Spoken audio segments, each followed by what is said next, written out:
출애굽기 21장에는 하나님이 정해주신 법과 율례에 대한 이야기가 크게 세 가지 주제로 나타나고 있습니다. 그래서 오늘 21장의 내용을 나누면서요, 시간이 되는 대로 함께 첫 번째 내지 두 번째 법에 대해서 함께 나누고 기도의 자리 가운데로 나아가고자 합니다. 출애굽기 21장의 말씀부터는 이제 십계명에 이은 세세한 규칙과 윤리에 대하여 하나님께서 말씀해 주시는 장면이 시작되고 있습니다. 정확하게 말하면 20장 22절부터 하나님께서 말씀해 주시는 법도에 대해서 이야기가 시작되고 있습니다.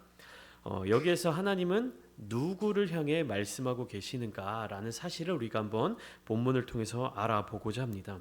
하나님께서는 누구에게 이 말씀을 주고 계시는가? 기록된 그 부분으로만 따지면 하나님께서는 백성들에게 주시는 이 규례와 법도에 대해서 모세에게 말씀해 주고 계십니다. 이스라엘 백성들 전체에게 해당되는 말씀, 하나님의 백성들인 이스라엘 자손들에게 주시는 말씀을 모세라고 하는 한 사람에게 주고 계시는데요. 그 이유가 무엇일까요? 우리 지난 시간 함께 나눴던 출애굽기 20장 19절 말씀을 통해서 그 이유를 알 수가 있습니다. 제가 읽어드리겠습니다. 출애굽기 20장 19절 말씀입니다. 모세에게 이르되 당신이 우리에게 말씀하소서 우리가 들으리이다 하나님이 우리에게 말씀하시지 말게 하소서 우리가 죽을까 하나이다. 이렇게 이스라엘 자손들이 모세에게 요청하는 장면이 나타나고 있습니다. 출애굽기 20장의 내용이 어떠한 모습입니까? 시내산에서 여호와 하나님이 이스라엘 자손들을 향하여서 강림하셨을 때 이스라엘 자손들은 그제서야 하나님께 대한 두려운 마음이 생겨나게 되었습니다. 하나님의 나타나심에 대해서 성경은 뭐라고 기록하고 있냐면 출애굽기 19장 16절부터 19절의 이야기를 통해서 우레와 번개와 빽빽한 구름이 산 위에 있고 나팔 소리가 매우 크게 들렸다라고 기록하고 있습니다. 그리고 시내산에 연기가 자욱하고 여호와께서 불 가운데 거기 강림하셨다. 연기가 온기가마 같이 떠오르고 온 산이 크게 진동하였다라고 묘사하고 있습니다. 그러니까 어떠한 상황이냐 우리가 머릿속으로 한번 그려보겠습니다. 이스라엘 자손들이 시내산을 향하여 모여들었죠. 그때 하나님께서 시내산 꼭대기에 강림하십니다. 그리고 시내산 꼭대기에 하나님께서 강림하시는 모습을 이스라엘 자손들은 산 아래에서 바라보고 있는 장면인 것이죠. 어떻습니까? 산 주위로 엄청나게 우레, 천둥과 번개가 엄청나게 치고 있었고 구름이 빽빽하게 산 위를 덮고 있습니다. 그런데 어디서 들리는지 모를 나팔 소리가 엄청나게 크게 이스라엘 자손들을 향하여 들리게 되었던 것이죠. 그러니까 산 위에는 구름이 엄청나게 빽빽하게 둘러져 있고 거기에 천둥과 번개가 막 치고 있는데 시내 산 전체를 연기가 두르고 있는 것입니다. 안개처럼 연기가 자욱하게 두르고 있고 어디선가 타오르는 불꽃 가운데서 하나님이 강림하셨다는 것입니다. 이 이미지가 상상이 되십니까? 산이 있는데 산 위에 그리고 산 주변에 둘레에 그리고 이스라엘 자손들이 산 아래에 있는데 마치 산이 불타는 것처럼 연기에 휩싸이는 것처럼 천둥과 번개와 나팔 소리가 엄청나게 시끄럽게 들리는 그러한 현상을 이스라엘 자손들이 목격하게 된 것입니다. 그러한 산이 그러한 모습을 갖고 있는 상황에서 하나님의 음성이 이스라엘 자손들의 귀에 직접적으로 들리게 되니까 어떻습니까? 이스라엘 자손들이 엄청난 두려움에 빠질 수밖에 없었던 것입니다. 그동안에는 모세를 통하여 하나님의 말씀을 대신 전해 듣고 또 모세가 손을 들거나 지팡이를 들므로 말미암아 일어났던 그렇게 하나님의 기적을 경험했다면 십계명이 주어지는 그 순간에는 이스라엘 자손들이 하나님을 직접 경험하게 된 것입니다. 하나님의 강림하심을 이스라엘 자손들이 직접 체험하게 된 것이죠. 이스라엘 자손들이 시내산에 도착하기 전까지 그들의 삶의 모습을 보면 그들의 태도를 보면 출애굽의 모든 과정 가운데에서 여호와 하나님에 대한 두려움과 경외함이 부족했습니다. 그러니까 하나님을 두려워하는 마음과 하나님을 존경하는 마음, 존중하는 마음이 부족했다는 것입니다. 그 이유가 무엇일까요? 그 이유는 이스라엘 자손들이 자기중심적인 사고방식을 가지고 있었기 때문입니다. 그러니까 하나님은 멀리 계신 분이시고 내가 나의 삶에 있어서 주도자가 되고 주관자가 되고 주인이 된다라는, 그러니까 내가 나의 삶의 중심이 된다라는 생각이 이스라엘 자손들 가운데 가득 차 있었기 때문입니다. 하나님은 멀리 계시고 내 삶의 주인은 나다라는 생각이 그들 마음 가운데 가득 차 있었던 것입니다. 그러니까 무엇이 더 그들의 삶을 움직이는 주요한 이유가 된 것입니까? 내가 피곤한 것, 내가 지친 것, 내가 배고픈 것, 내가 목마른 것. 이것에 대해서, 그 상황에 대해서 불만을 갖게 되는 것이에요. 그러니까 하나님이 나를 애굽 땅에서 인도해내신 목적이 무엇일까? 그 이유가 무엇일까? 고민하지 않았습니다. 이스라엘 자손들은 하나님이 우리를 구원해 주신 이유, 하나님이 나를 인도해 주신 이유에 대해서 고민하지 않았어요. 깊게 생각하지 않았던 것입니다. 하나님의 입장에서 하나님의 마음을 헤아리지 않았던 거예요. 나 중심적인 삶을 살았던 것입니다. 왜? 하나님이 나의 곁에 가까이 계시다고 생각하지 않았기 때문입니다. 하나님은 멀리 계신 분이고, 하나님은 내가 만날 수 없는 분이고, 하나님은 나의 곁에 계시지 않는 분이고, 하나님은 모세를 통하여서 역사하시는 분이고, 나와는 상관이 없는 분이고, 이러한 마음들이 이스라엘 자손들 심정 가운데 머물고 있었던 것입니다.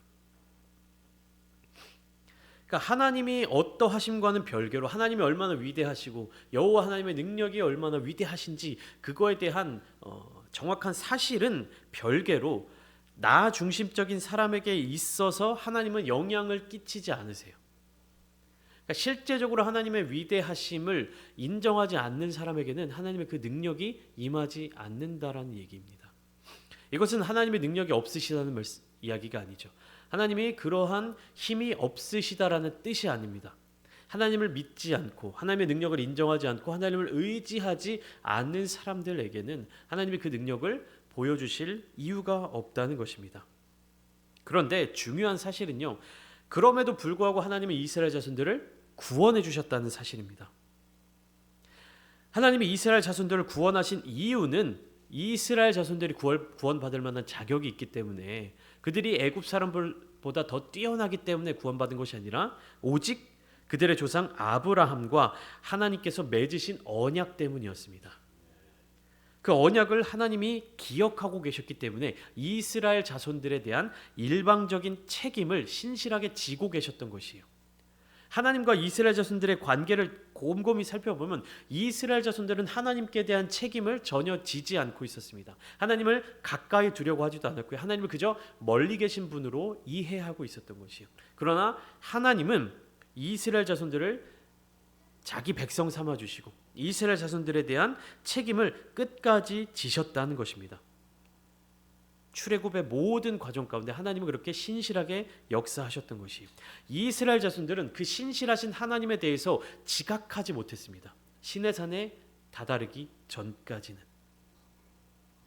그러니까 출애굽기 16장 3절 같은 말씀을 통해 이스라엘 자손은 이렇게 이야기하고 있는 겁니다. 우리가 애굽 땅에서 고기 가마 곁에 앉아 있던 때와 떡을 배불리 먹었을 때에 여호와의 손에 죽었더라면 좋았을 것을, 이렇게 이야기하고 있습니다. 출애굽해서 광야에서 힘들고 어려운 생활을 하면서 이스라엘 자손들이 불평불만을 계속해서 쏟아내고 있는데, 그 중에 한 가지 무엇입니까? 우리가 애굽에서 편안하게 있을 때 그때 차라리 우리가 여호와 하나님의 손에 죽었으면 좋았을 것을. 다시 말하면 무엇입니까? 하나님이 우리를 이끌어내서 여기에서 이렇게 고통과 고난과 어려움을 줄 바에 차라리 애굽에 있을 때 죽이지 그러셨어요 라는 원망인 것입니다.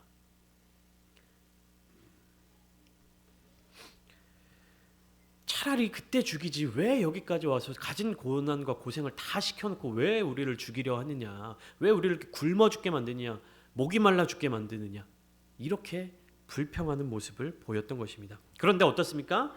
시내산에서 십계명을 받을 때, 하나님의 음성을 통하여서 계명을 받을 때 이스라엘 자손들은 그들이 가지고 있던 태도를 바꿀 수밖에 없었습니다. 하나님의 음성을 직접 듣고 하나님의 강림하심을 경험하게 될 때 그들의 삶의 자리에 강하게 역사하시는 하나님을 만나게 되었을 때 그들은 하나님 앞에 두 손을 들 수밖에 없었던 것이죠.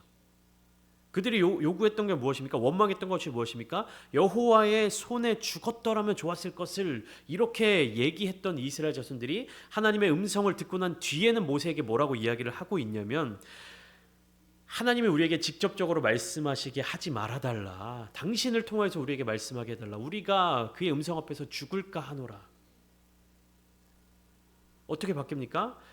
이렇게 우리가 바깥에서 고생하다가 죽을 이런 대접을 받을 거면 차라리 애굽 땅에서 편안하게 죽음을 맞게 해주지라고 원망했던 이스라엘 자손들이 이제는 하나님의 그 음성을 대면하는 순간 어떤 죽었으면 좋겠다라는 마음조차도 달아나게끔 하나님의 그 능력 아래, 하나님의 그 위대하심 아래 엎드릴 수밖에 없었던 것입니다. 하나님은 그 음성을 통하여서 이스라엘 백성들에게 십계명을 주셨습니다. 이것은 무엇이냐면 공동체를 세워나갈, 공동체를 지켜나갈 하나님의 창조 섭리를 알려주셨던 것이에요. 이것이 십계명입니다.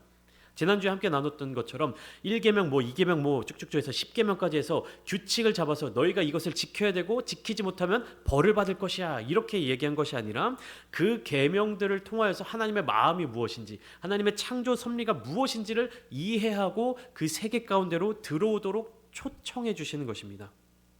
10계명을 통하여서 이스라엘 자손들은 하나님의 마음, 하나님의 계획 가운데로 참여하게 된 것이에요. 그렇기 때문에 하나님은 율법을 주셨을 뿐 아니라 이 공동체 안에서 이루어지는 율법에 대하여 계속해서 깊이 관여하시는 것입니다. 그러니까 규칙을 딱 던져주고 너네 이거 지키면 복을 받고 지키지 못하면 벌을 받을 것이야 하고 하나님은 나 몰라라 하고 한 발 물러서 계시는 것이 아니라 10계명을 주시고 계속해서 무엇에 관한 법, 무엇에 관한 제단에 관한 법, 종에 관한 법, 이런 어떠한 법 이런 것들을 계속해서 전해주시면서 이스라엘 자손들의 삶의 자리 가운데로 들어오시는 겁니다. 그러니까 법과 떨어져서 심판자의 위치에만 계시는 것이 아니라 이스라엘 자손들의 삶의 자리 가운데로 하나님께서 들어오신 것입니다. 왜냐하면 판단하고 처벌하기 위한 것이 아니라 하나님의 뜻대로 세워지는 공동체를 이루는 과정이기 때문에, 그렇기 때문에 궁극적으로 이 율법이라고 하는 것들은요 하나님의 손길 안에 머물러 있는 것입니다. 그리고 하나님이 계속해서 역사하시고 일하시는 모습을 증명해 주는 것입니다.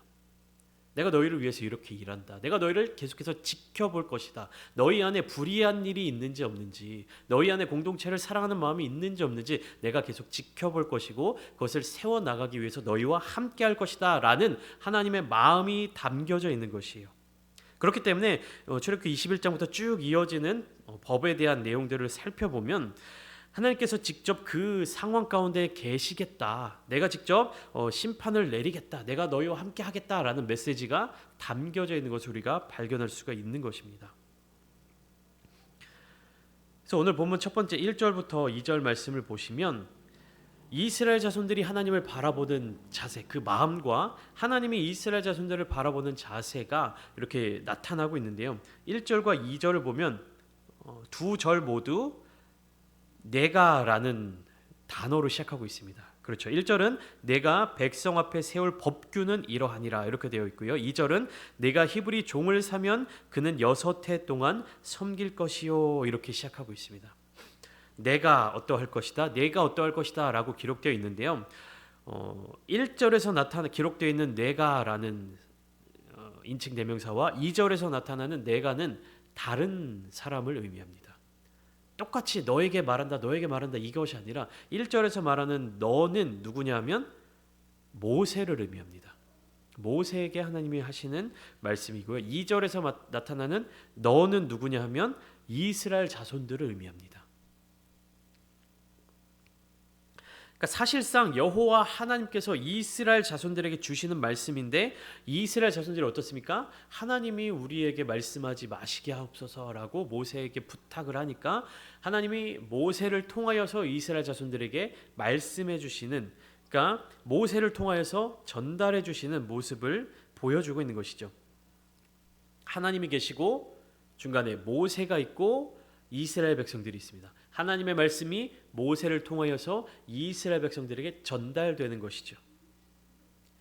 우리는 이러한 말씀들이 또 우리가 신앙생활하면서 겪게 되는 여러 가지 성경 속에 나타나 있는 이러한 기록들이 하나님이 주시는 말씀이라는 것을 믿어야 합니다. 그리고 두 번째로 나에게 주시는 말씀이라고 받아들여야 되는 것이에요. 말씀에 대해서 우리가 가져야 될 자세 두 가지가 바로 이 부분에 있습니다. 우리가 주일 오후 예배 때는 이제 에베소서 서신서를 나누고 있죠. 실질적으로 에베소서는 누구에게 보내는 편지입니까?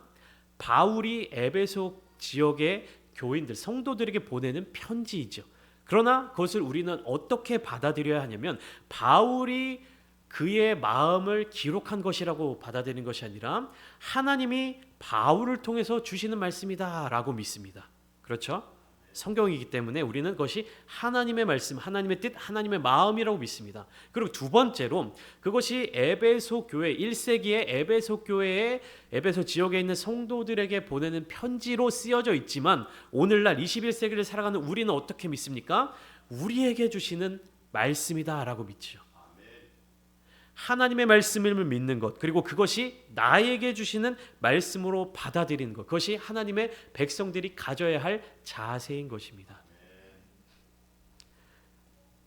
1절부터 11절까지 출애굽기 21장 1절부터 11절까지 말씀을 보시면 종에 관한 법을 기록하고 있습니다. 그러니까 주인과 종, 신분이나 계급이 나뉘어져 있다라는 것을 간접적으로 알 수 있는 본문인 것이죠. 그러니까 주인이 있고 종이 있습니다. 그러면 종에 관한 법, 우리가 상식적으로 생각할 때 누구를 위한 법일까요? 주인을 위한 법일까요? 아니면 종을 위한 법일까요? 다시 말하면 주인에게 유리한 법일까요? 종에게 유리한 법일까요? 예.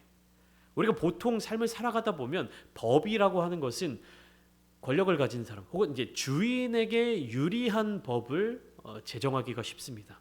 그런데 하나님이 이스라엘 백성들에게 주시는 율법, 구체적인 법들에 대해서 말씀을 주실 때 출애굽기 21장 1절부터 11절까지 말씀을 잘 묵상해 보시면 주인에게 유익이 있는 법이 아니라 누구에게 유익이 있는 법입니까? 종에게 유익이 있는 법이에요. 종을 위한 법입니다.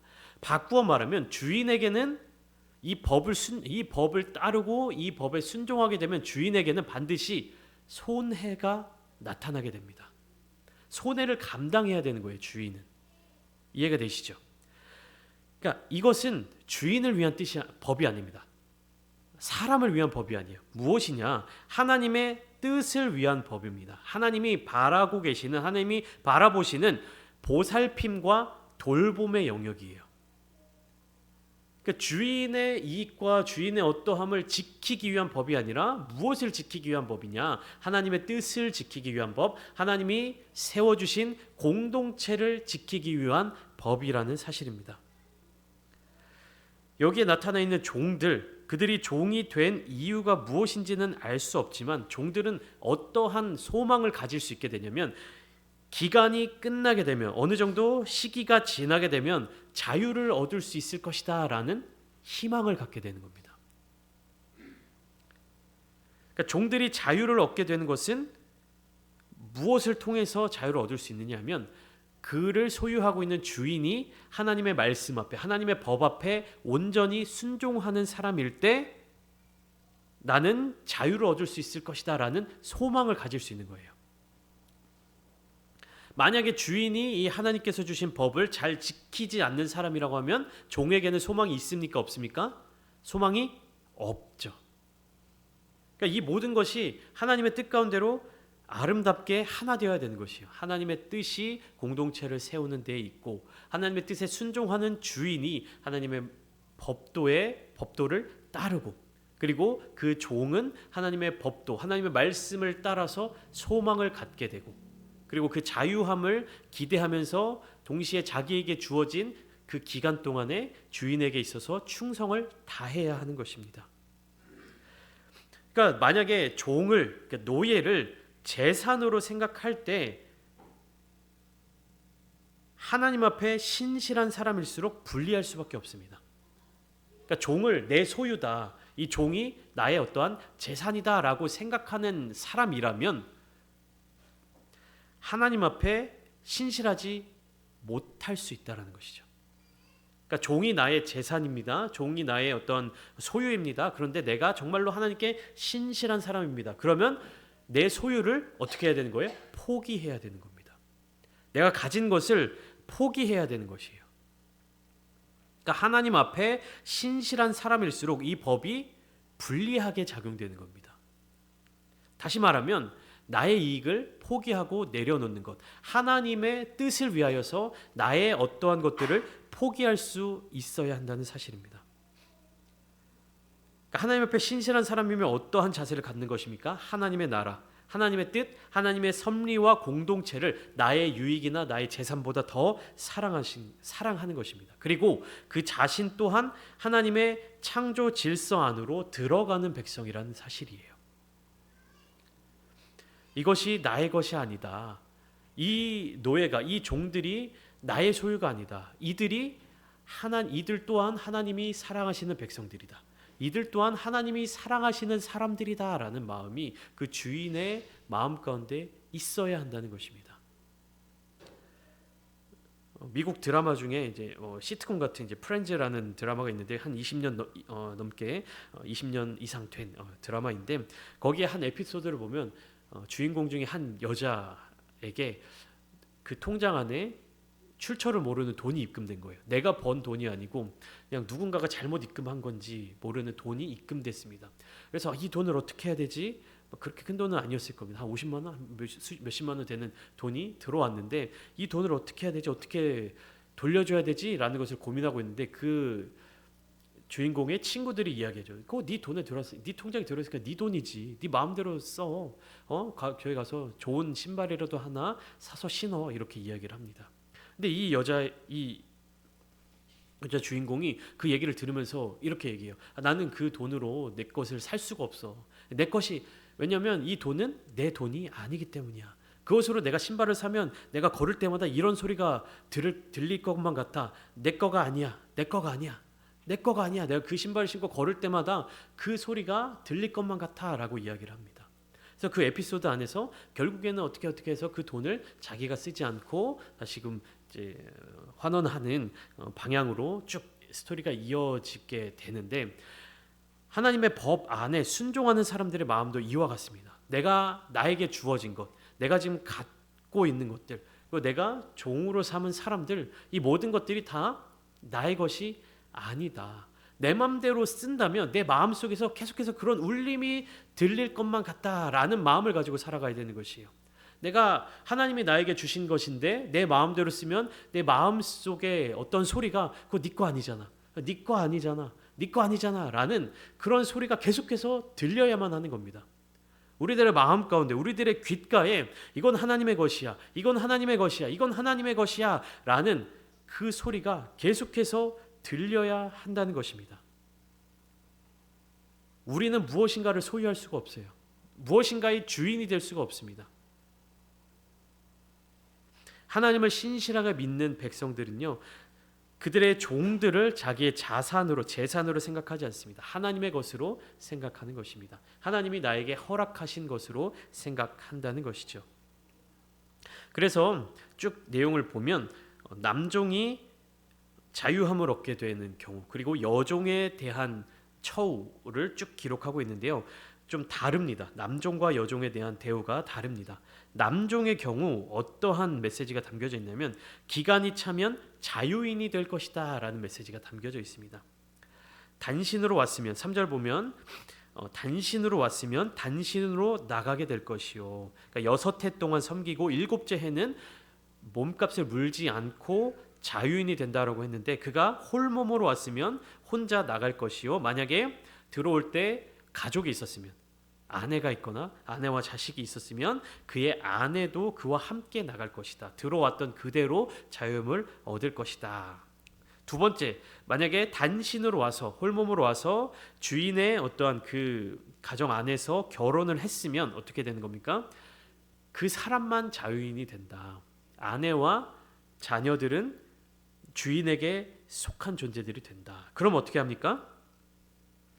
이 종이었던 사람이 이 종이 주인도 사랑하고 그가 주인이 허락하여서 결혼하고 자녀도 이렇게 만들 수 있었던 그래서 처자식 자기 가족을 사랑하기 때문에 나는 가족과 주인을 버리고 나가서 자유인이 되지 않겠습니다라고 선언을 하면 어떻게 합니까? 귀를 뚫어서 표시를 하고 종신토록 주인을 섬길 수 있게 된다는 것입니다. 근데 여종의 경우 남종과는 다른 조건들이 발생하게 되는 것입니다. 그러니까 남종은 노동을 위하여서 주로 이제 종이 되는 것이죠. 근데 여종은 어떠한 목적으로 들어오게 되냐면 혼인을 위한 관계로 들어오게 되는 것입니다.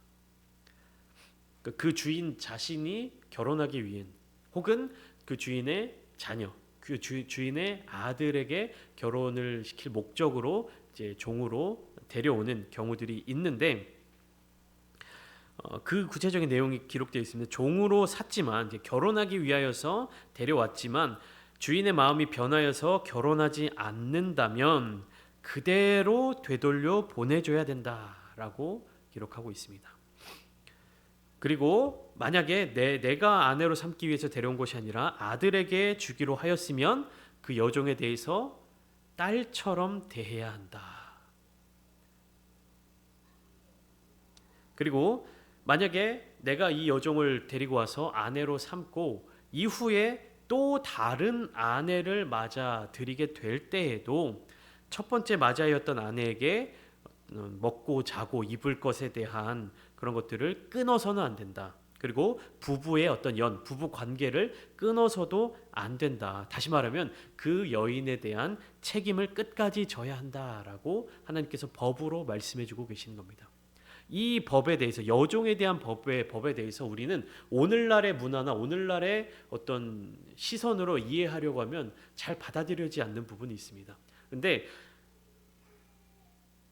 수천 년 전의 이야기죠. 3, 4천 년 전 이전의 이야기죠. 그때는 여자와 아이는 소유로 여겨지던 때입니다. 그러니까 물건처럼 여겨지던 때입니다. 그러한 다시 말하면 하나님이 법으로 정해주지 않는다면 여인들에 대해서는요 권력 있는 사람이 혹은 돈 있는 사람이 마음대로 취했다가 마음대로 버리고 그의 어떤 미래를 책임져 주지 않아도 되는 그러한 존재들이었어요. 어린 아이들이나 여인들이나.